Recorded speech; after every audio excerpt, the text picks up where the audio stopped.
Hi అందరికీ welcome back to my channel Renuka fashion vlogs. ఈరోజు fashion గురించి కాదండి నేను చెప్పేది, శ్రీరామనవమి పండుగ గురించి. ఈరోజు మా ఊళ్ళో శ్రీరామనవమి ఈ విధంగా జరిగింది. మీ దగ్గర ఎలా జరుగుతుందో కామెంట్ చేయండి, నచ్చితే ఒక లైక్ చేయండి. ఇప్పుడు జీలకర్ర బెల్లం కార్యక్రమం జరుగుతుంది. సీతమ్మ వారి తరపున దంపతులు, రాముల వారి తరపున దంపతులు కూర్చొని కళ్యాణం జరిపిస్తారు.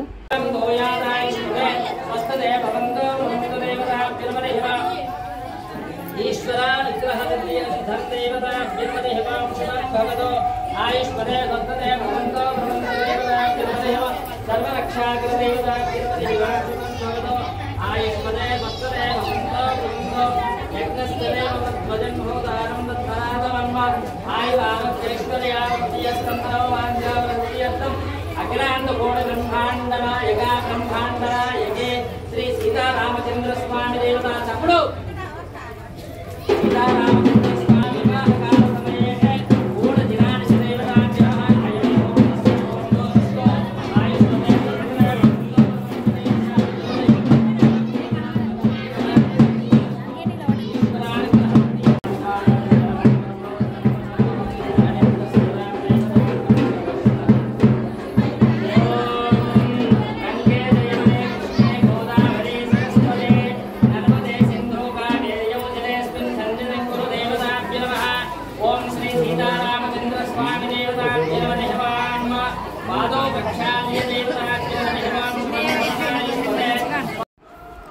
ఇక్కడ ఇరువైపున దంపతులు సీతారాముల పాదాలను కడిగిల్లు.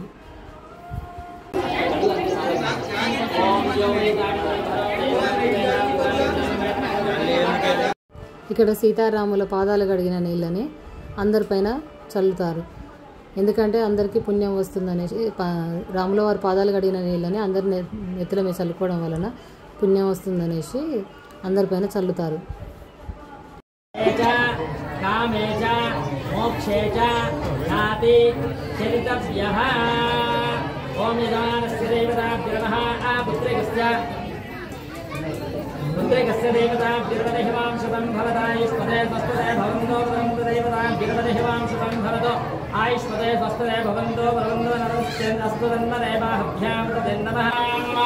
ఓం సర్వమాంగళ్య దేవతాభ్యో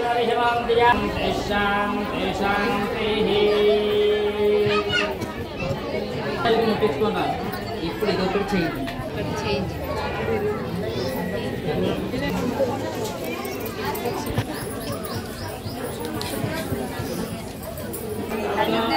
ఓం జాతవేదసే సునవామ సోమవరాదేయతే నిదః దివేదః సనఃపరిషదచతుర్థాని విశ్వానాదేవ సింధం దరితాత్యగ్నిః తామగ్నివద్రాం తపసాత్పరంతే శ్రియం లోకే దేవతే యశోహం దేవతరుత్సహ దేవతాస్య శుభం భూయాదో.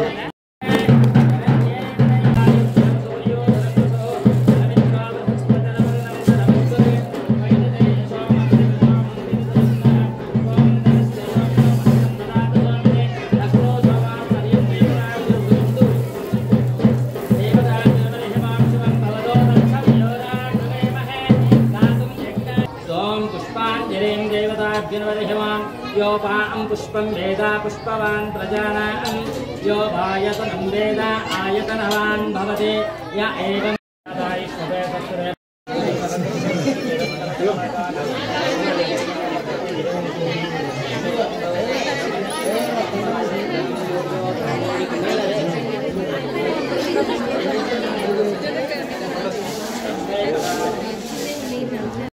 ఇక్కడ మా అత్తయ్య మా మామయ్య సీతారాముల మీద తలంబ్రాలు పోస్తున్నారు. ఆ బ్లూ కలర్ సారీలో ఉన్నది మా అత్తయ్య, మా మామయ్య పక్కకు జరిగిండు.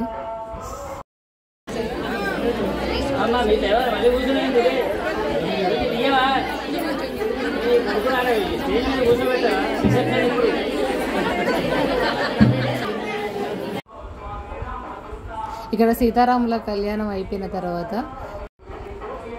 ఇక్కడ స్టేజ్ వేసి సీతారాములను నిలబెడతారు. ఆ తర్వాత ప్రజలందరూ వీక్షించేందుకు అక్కడ నిలబెట్టిన తర్వాత ఇక ప్రజలందరూ దర్శనం చేసుకొని ఆశీర్వాదాలు తీసుకుంటూ తర్వాత కొబ్బరికాయలు గిన పెట్టుకొని తర్వాత అన్నదాన కార్యక్రమానికి అన్నదానాలు భోజనాలు చేసేసి ఎవరి ఇళ్ళలో వారికి వెళ్ళిపోతారు. సాయంత్రం సీతారాముల వారిని ఊరేగింపు చేస్తారు.